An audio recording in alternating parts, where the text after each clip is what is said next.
Welcome to Taormina, one of Sicily's most celebrated hill towns.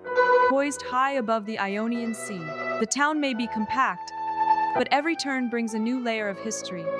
Honey-colored stone, weathered archways, sunlit balconies, and distant glimpses of the coast. For centuries, travelers have been drawn here by the remarkable meeting of mountain, sea, and culture. Today, we enter at an unhurried pace, allowing the streets themselves to introduce us to this elegant Sicilian destination. Taormina's ancient name was Taorminian. The Greek city took lasting form in the 4th century before Christ, when survivors and descendants from nearby Naxos established themselves on Mount Taro. The elevated position offered both defense and a commanding view of the sea routes below. Long before Taormina became a destination for leisure, its terraces and ridges were part of a strategic Mediterranean world in which Greek cities, Sicilian communities, and maritime powers met and competed.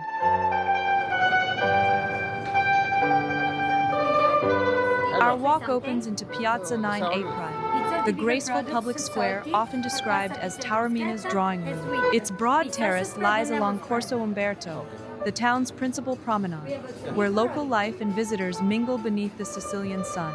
The square takes its name from the 9th of April, 1860, when news spread here prematurely that Giuseppe Garibaldi had landed in Sicily. The landing came a month later, but the remembered date remains. Around us, churches, cafes, and the clock tower frame a place made as much for pausing as for passing through. The town's most famous monument, though not shown directly on this walk, is the ancient theater. Its earliest layout dates to the 3rd or 2nd century before Christ. While much of the structure visible today reflects a major Roman rebuilding in the 2nd century after Christ, the Romans enlarged the auditorium and later adapted the space for arena spectacles. Yet the theater's greatest decoration remains the landscape itself, the Ionian Sea and the outline of Mount Etna framed beyond the stage.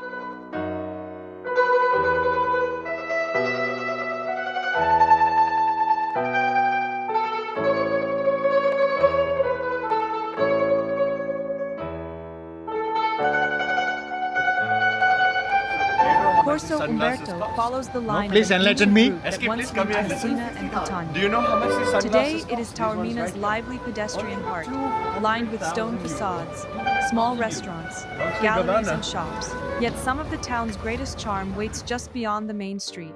Narrow stairways slip between old buildings. Shaded lanes descend towards hidden courtyards. Bougainvillea and painted ceramics add sudden color. These intimate passages reveal a Taormina that feels both theatrical and lived in, a place where grand views are balanced by quiet details at eye level. Taormina's architecture is a record of Sicily's many cultural layers. Greek and Roman foundations were followed by Byzantine, Arab, Norman, Gothic, and Baroque periods. Arab rule brought advances in irrigation, agriculture, and crops, including citrus and mulberry. The Normans later governed through a remarkable mixture of Latin, Greek, and Arab traditions.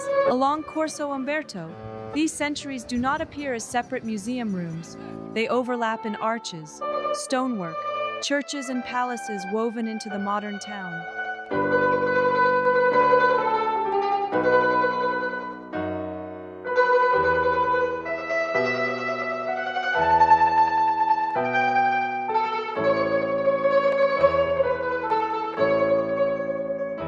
The shops along our route offer their own portrait of Sicily.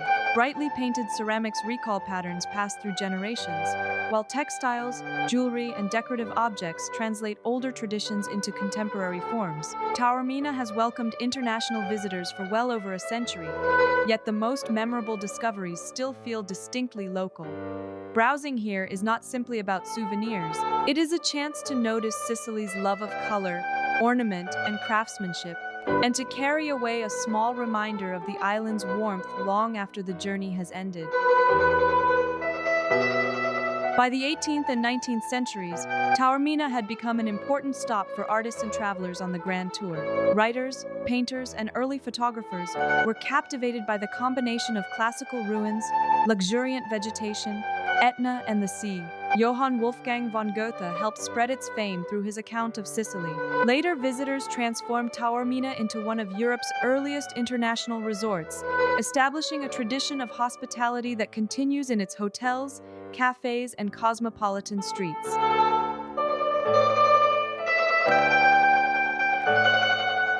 Soon the walk becomes a tasting journey. Sicily's cuisine has been shaped by the Mediterranean and by the many cultures that have crossed the island. Citrus, pistachio, almond, olive oil, herbs, and sea salt appear in countless combinations, sometimes delicate and sometimes wonderfully bold. In a small speciality shop, tasting becomes conversation, a little explanation, a shared reaction, and another flavor to try. These moments bring travel close to everyday life. Through food, the landscape becomes tangible. The orchards, groves, and volcanic soils of Sicily gathered into jars, bottles, and generous mouthfuls. Even the name Piazza IX Aprile carries a story of hope and political change. On that date in 1860, a rumor reached Taormina that Garibaldi had landed at Marsala to begin the campaign that would help unite Italy. The report was early, but the excitement was remembered in the square's name. Its black and white paving and open terrace give the historic center a sense of ceremony, while daily conversations, photographs, and cafe tables keep it warmly human.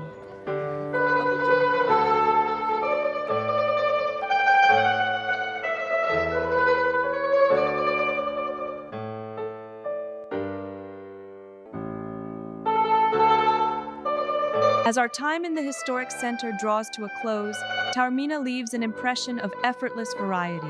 A formal piazza gives way to a steep stone lane. A church facade stands only moments from a busy boutique, and the blue Ionian coast is never far from view. From the hill town, we now descend towards the sea. The mood changes with the landscape. Polished paving gives way to beach paths. Enclosed streets open into wide horizons, and the sound of footsteps is gradually replaced by water moving over stone. Sicilian food reflects more than climate. It reflects history.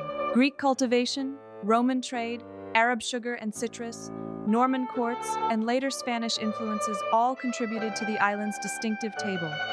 Almonds and pistachios enrich both savory dishes and sweets. Lemons bring brightness, olive oil binds flavors together, and capers, herbs, and sea salt speak directly of the Mediterranean landscape. Around Mount Etna, mineral-rich volcanic soils support orchards, vineyards, and crops with especially vivid character.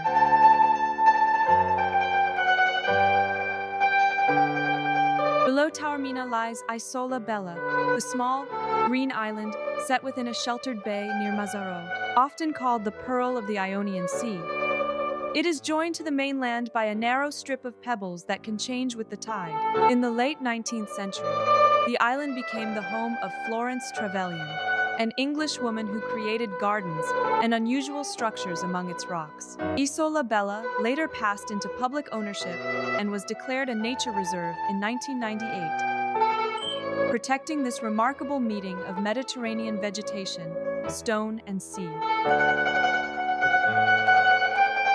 Taormina stands on Sicily's eastern coast, facing the Ionian Sea with Mount Etna rising to the southwest. This geography shapes nearly every view. The town occupies a natural balcony, while beaches and sheltered coves lie far below the historic center. Reaching the coast is therefore a journey between elevations and moods. In only a short distance, we pass from dense urban history to a marine landscape. One reason Taormina can feel like several destinations gathered into one.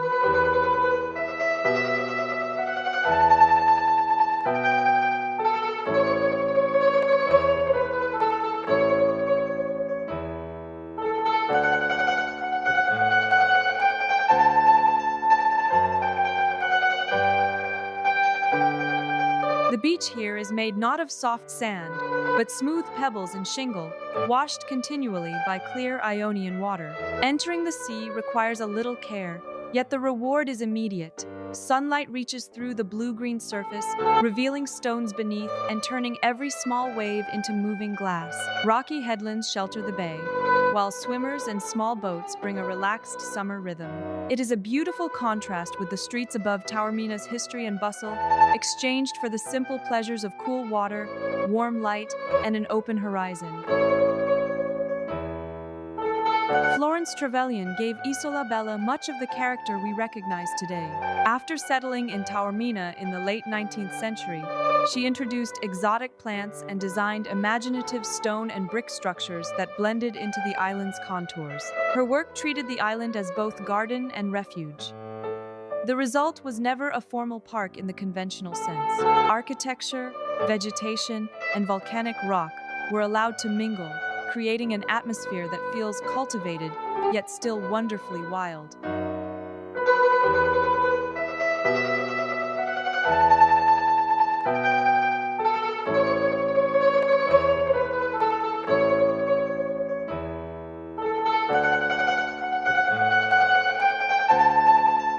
This final part of the journey invites us to slow down.